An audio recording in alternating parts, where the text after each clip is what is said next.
which you attribute to wrong leadership, but I think what Manto was actually questioning the genesis of Pakistan on the basis of religion, and his prescience, which is very obvious in his essays and his stories like Poetic Things, in which he predicts to the dot, as you just read out. I'm sorry, if you let me answer, Yeah, it was not a question, it's a comment. All right, it's a comment, and I said, let me say something to you. That you're talking to a historian of partition. When you tell me that Pakistan was created in the name of religion, it is a complete distortion of the history. Mr. Jinnah fought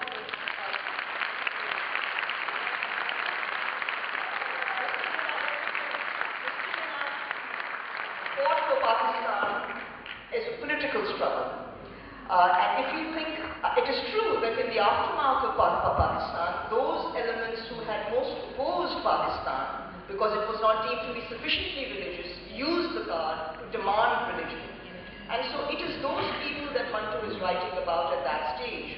What we do not understand and realize is that the Pakistan in the late 40s, 50s, and even into the 60s, for all the lip service paid to Islam, you basically had a very different kind of leadership that was not, I mean, they were not really going to cater to the mullah. If you look at the attitude towards the mullah, I mean, even including Muhammad Iqbal, I mean, his poetry on the mullah, there's a lot of sort of derogatory, critical sort of comment on that. So I think that this notion that Pakistan was created in the name of religion and they were doomed to be Talibanized, militarized, is completely ahistorical, and I disagree with that.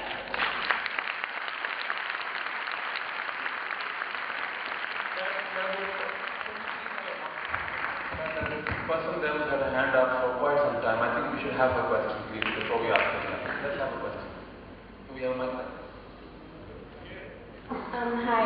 My question is regarding language and Manto. So what are your views regarding language and how that presents as a barrier between true literature and the students today? You know, I think Khaled Hassan has done a lot of important translations and got it accessible, but I made it accessible, but I really think Manto has not been translated adequately yet. And so we must continue to do that. I think that it is, what astonishes me about Pakistan is that those who are of the English medium school have not been able to read Manto in Urdu. I mean, you have to read Manto in Urdu, but the translations are not. I think that having taught it for the last two semesters, I'm amazed that Pakistani children tell me that they cannot read Urdu. I think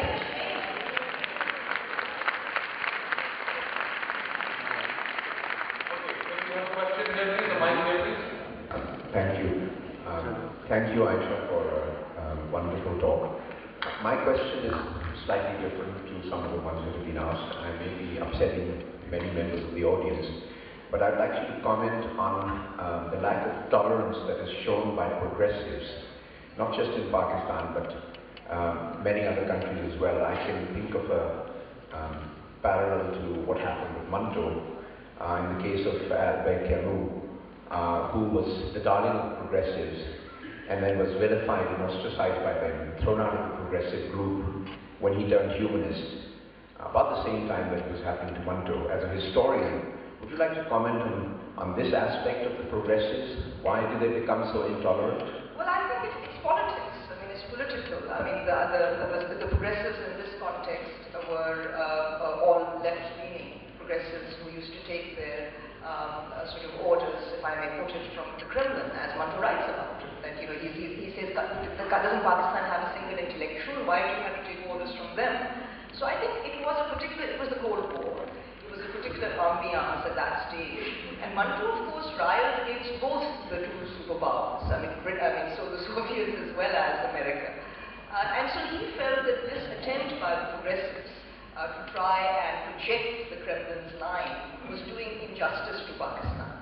And he was opposed to that. So I think what happens is precisely the politics of the situation, which makes you forget how you treat individuals. And I think we can only try and learn from that. I mean, because in his case, he's so sidelined And yet he's claimed by them too, I mean the very progressives where he can't publish his papers for that bit of money he needs, are still hailing him in their advertisements or of his books saying he's the greatest writer. So there is a bit of a sort of double talk there. What overcomes it is the simple necessity of, party, if you like, or, it's the kind of affiliation. I think same thing happened to Kumu, I mean, to a large extent. And Manto was not somebody who easily followed the lead. I mean, he was just too independent mind before that. So he kind of left, he was nowhere. So you have to belong to some party. If you don't, then you're lost, I suppose, is the message in this context.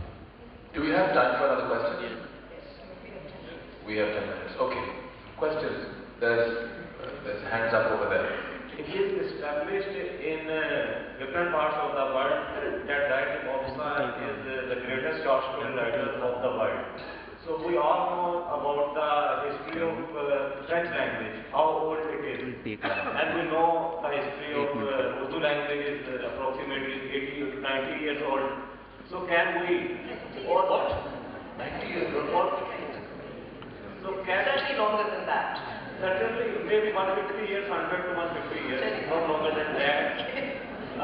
So, in this regard, can we, or can you say that actually Saadat Hasan Manto is the greatest short story writer of the world?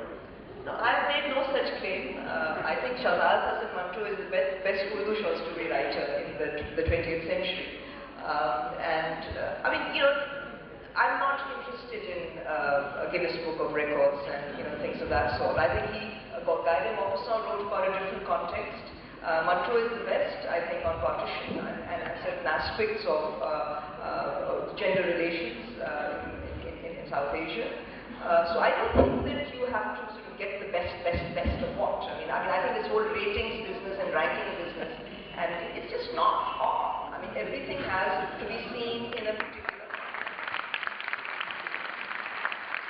Just not all. If we have a, no, there's somebody had a hand up over there.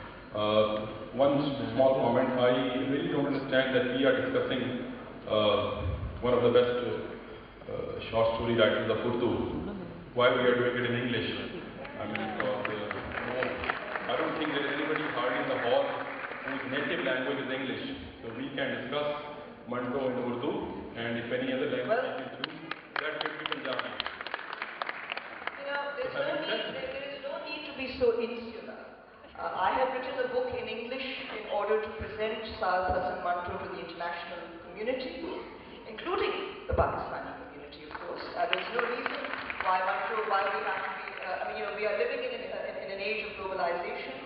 There is a demand for Manto to be accessible to people want to know more about Manto. They want more of his works to be translated. So I think that in this context, I was told to speak in both languages. I'm happy to speak about Manto and Urdu, but my book is in English, and that is not a crime.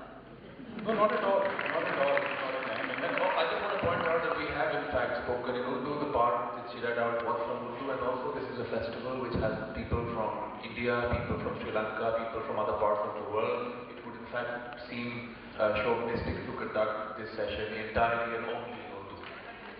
Thank you. And there's a question right here.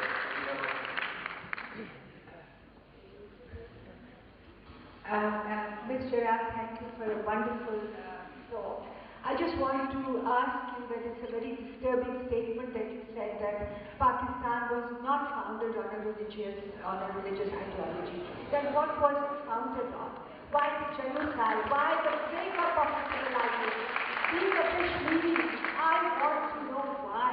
We have statements. I have a photograph of Mr. Jinnah in my father's house in Kashmir, where he said that Muslims need a separate homeland. That's fine. So let me finish. It was a power sharing. It was an attempt to arrive at a power sharing arrangement.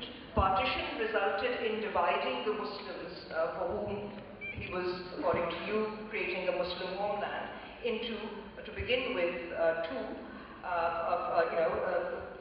35 million Muslims were left behind in India, making them the largest single minority in a non-Muslim state. It was a power-sharing arrangement that was not acceptable to the Congress that led to the creation of Pakistan. And what Mr. Jinnah was doing was to win power for Muslims in undivided India. India was concentration. Muslims were a powerful force. So they divided you. Sorry, So in 1947, India divided the Muslims into two states and weakened you. this weakened the Muslims forever. Yes, so I'm agreeing with you. She's not disagreeing. She's So how is that? So the point is that is exactly what's happened. Intellectuals are from India, even now, as you yourself. Okay, on that note, I don't think that I necessarily agree with that, but yes, I mean, what you've done to your educational systems, I think Pakistan has some intellectuals who more than make up for the numbers. There we go. Thank you. Okay, time is up. We have to go on.